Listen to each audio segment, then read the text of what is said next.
Dear professor and friends, I am Jorge Isaac Torres Manrique. I am pleased to greet you from Peru. Very honored and grateful to OXFAA University and the renowned Dr. Kumar Bashada. In this opportunity, we talk about the analysis, the 2030 agenda. The slow global economic growth, social inequalities, and environmental degradation that are characteristics of our current reality present unprecedented challenges from of the international community. Indeed, we are facing an epochal change. The option of continuing with the same patterns of production, energy, and consumption is no longer viable, making it necessary to transform the dominant developed paradigm in one that leads us down the path on sustainably includes developed which with a long-term vision.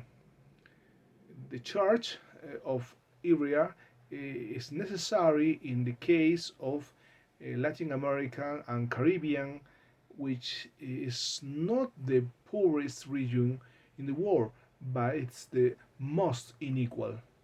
Faced with this challenge, the one and three member states of the United Nations, together with a large number of actors from civil society, academic, and the private sector, engage in an open, democratic, and participatory negotiation process, which result in the proclamation of the 2030 Agenda for sustainable development with its sustainable development goals in September 2015.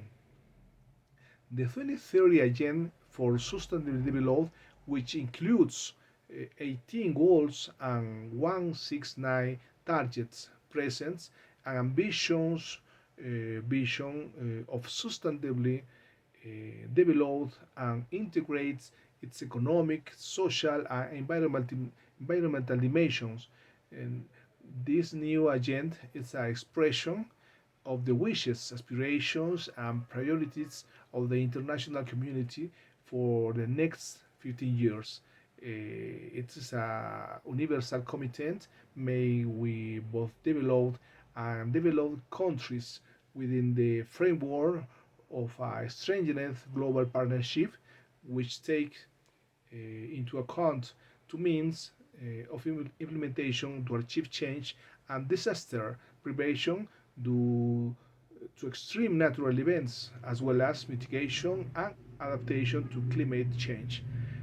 Then we have the priorities of the Economic Commission for Latin America and the Caribbean to support the implementation and follow up of the 2030 Agenda for Sustainable Development in Latin American and Caribbean countries.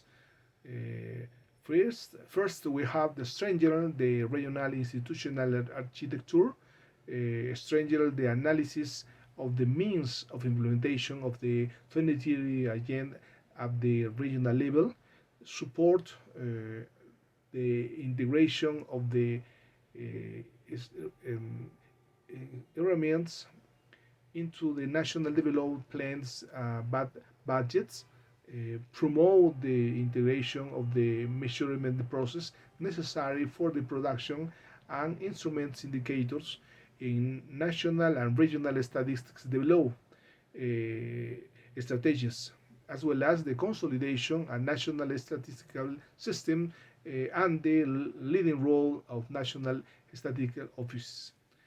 Then we have the quintessence of the 2030 Agenda for Sustainable Development. The 2030 Agenda of Sustainable Development, approved in September 2015 by the United Nations General Assembly, establishes a transformative vision toward economic, social, and environmental sustainability for the 193 member states that subscribe to it and will be the reference wide for the institution's work in pursuit of this vision over the next 15 years. The new rampant presents a historical opportunity for Latin America and the Caribbean, as it includes high priority issues for the region, such as the eradication of the extreme poverty, the reduction of inequality in all its dimensions, inclusive economic growth with decent work for all, sustainable cities, and climate change, among others. The 2030 agenda is a civilizing agenda which places the dignity and equality of people at the center. Being ambitious and visionarity, it requires the participation of all sectors of society and the state for its implementation. Therefore, representatives of governments, civil society, academia, and the private sector are invited to make ownership of this ambition agendas, to debate and the use is a tool for the creation of inclusive and just societies serving the people of today and future generations. Incidentally, we will refer to the 70 goals later in this report when we discuss progress on them. Then we have 2020 Sustainability Below Goals report.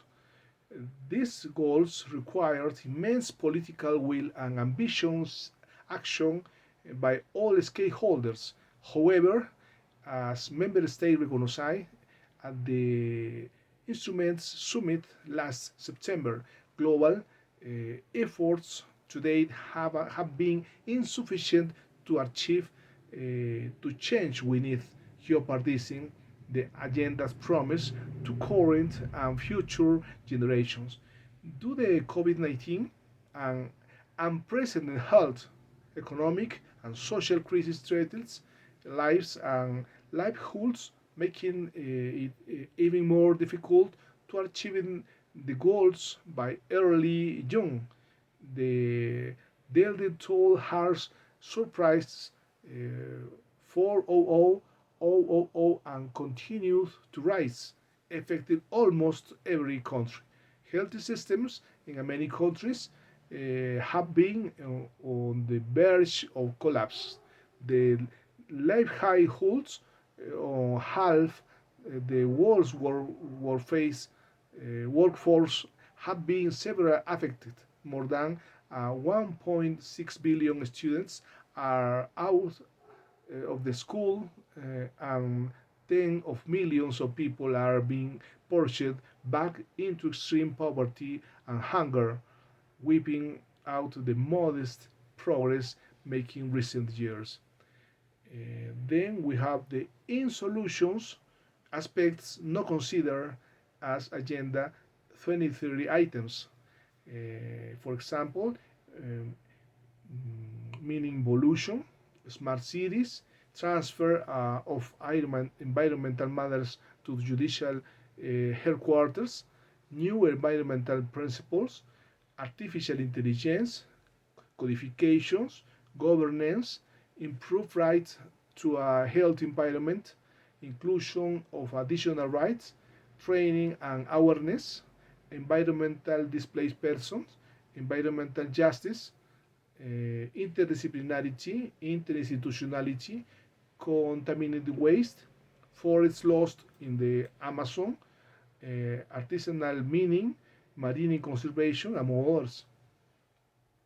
Then we have a fundamental rights perspective, which the equivocal and inert actions of the 23 agents, the fundamental rights of the population are clearly being violated, are to peace and tranquility, to life, to the free development of the personality, to free development, to a healthy environmental, to the well-being and security of future generations, among others.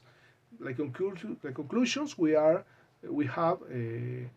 The points of the 23 agents are not correctly selected. There was no priority situation diagnostic for their determination, no order or priority. The existence of a majority of academic professional specialization and execution orphans and a lack of knowledge and commitment of the corresponding topic on the part of the leading actors can be deduced.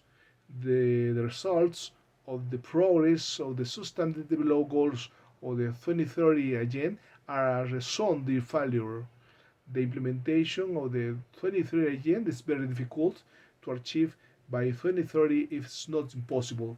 It's unacceptable that the analysis of the 18 points of the agenda should have been analysis as a filing justification from the point of view of the serious effects of the coronavirus. We are more than half 2030, 18 years have passed and there is no convincing majority progress. The only thing there of the members of the 23 agents to do is start working intensively and with the commitment because in 2030 they will not be able to justify themselves again with the well-known excuse of COVID-19.